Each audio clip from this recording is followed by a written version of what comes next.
فضایی انسانان یا ایلین څه فکر کوئ چې رښتیا هم فضایی انسانان یا ایلین وجود لري؟ که وجود ولري په کومه سیاره کې به دوی ژوند کوي؟ تر اوسه انسانانو دا نه دي پیدا کړي، خو انسانانو د دې لپاره یو کمیټه ټاکلې ده او هغوی په دې اړه همیشه لګیا دي څېړنې کوي تر څو د دوی په اړه معلومات پیدا کړي. خو تر اوسه دوی داسې کوم خاص ثبوت نه ده پیدا کړی چې دوی په کوم ځای کې دي. ولې داسې نښې او نښانې موندل شوي چې دوی ځمکې ته راغلي دي. د دې کمیټې رئیس بیا په دې باور ده چې دغه فضایی انسانان یا ایلین د ځمکې لاندې یا د سمندر لاندې اوسیږي، هلته غټې قرارګاهګانې او ځایونه لري. خو دا هم یوازې یو باور کیدی شي، ځکه دا هم کوم کره ثبوت نه لري او څوک د ځمکې تل ته یا د اوبو تل ته نه دي ورښکته سوي چې یو تل وګوري هلته رښتیا هم ایلین شته او که نه شته ده. راځم بیا د دې بلې موضوع ته چې یا که چیرته انسانانو باندې دغه ایلین حمله وکړي یا ایلین راسي دغه ځمکه پیدا کړي او ځمکه وګوري، دا به له انسانانو سره دوی مرسته وکړي. رښتیا هم دوی دومره پرمختللي دي چې دوی دومره قوي وسایل ولري چې راسي دغه ځمکه پیدا کړي او انسانانو پورې ځان راورسوي. دا خبره هم جالبه ده.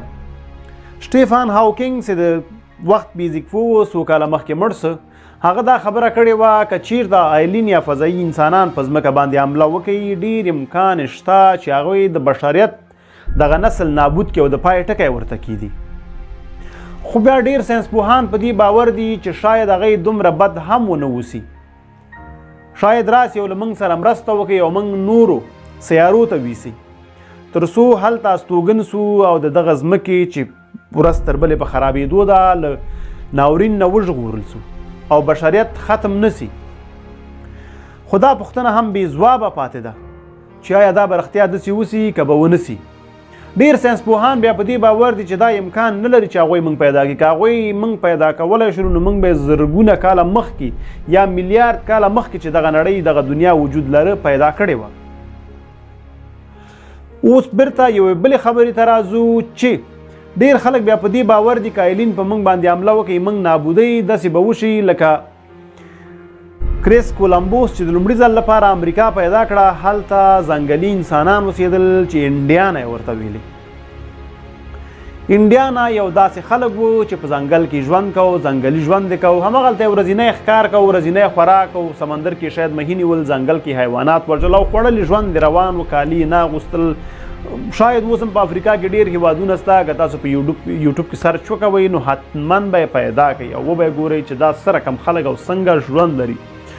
کولمبوس چې کله په امریکا حمله وکوله ورغی امریکا یې پیدا کړله نو انډیانا سره یې جنګ شروع کړ. هغه غوښتل امریکا ځان ته ونیسي او دا کار یې وم کو. انډیانا خو هغه ځنګلي خلک و، د مقابلې لپاره را چمتو او جګ جنګ یې شروع کړ. خو دا چې هغوی سره دومره وسایل او امکانات نه وه، دوی سره دی چې له تمدن نه ورغلي وو، وسایل او امکانات یو څه ورسره وو، جګړه یې ورسره پیل کړه او د هغوی نسل یې ور ختم کړ.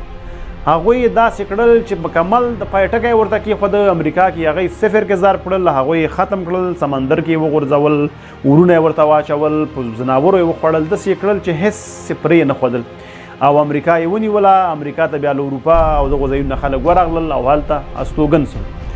نن د نړۍ سوپر پاور د امریکا شپږ نیم سوه تر 700 کالو خوشا پورې کېږي چې پیدا شوې. البته دا خبره مې ځکه وکوله شاید ډېرو ملګرو ته پوښتنه پیدا شي چې امریکا کله پیدا شوې ده یا څه وخت موندل شوې ده.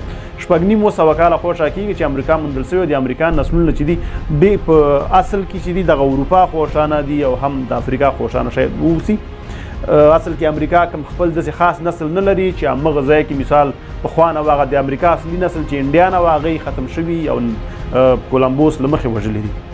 نو بیرته راځم د ایلین خبرو ته. که ایلین رښتیا هم یا فضایي انسانان رښتیا هم دې نړۍ ته راسي، څه فکر کوئ چې موږ سره به دوی کوم چلند وکړي؟ موږ به ژوندي پرېږدي یا زموږ راتلونکي نسلونه به ژوندي پرېږدي؟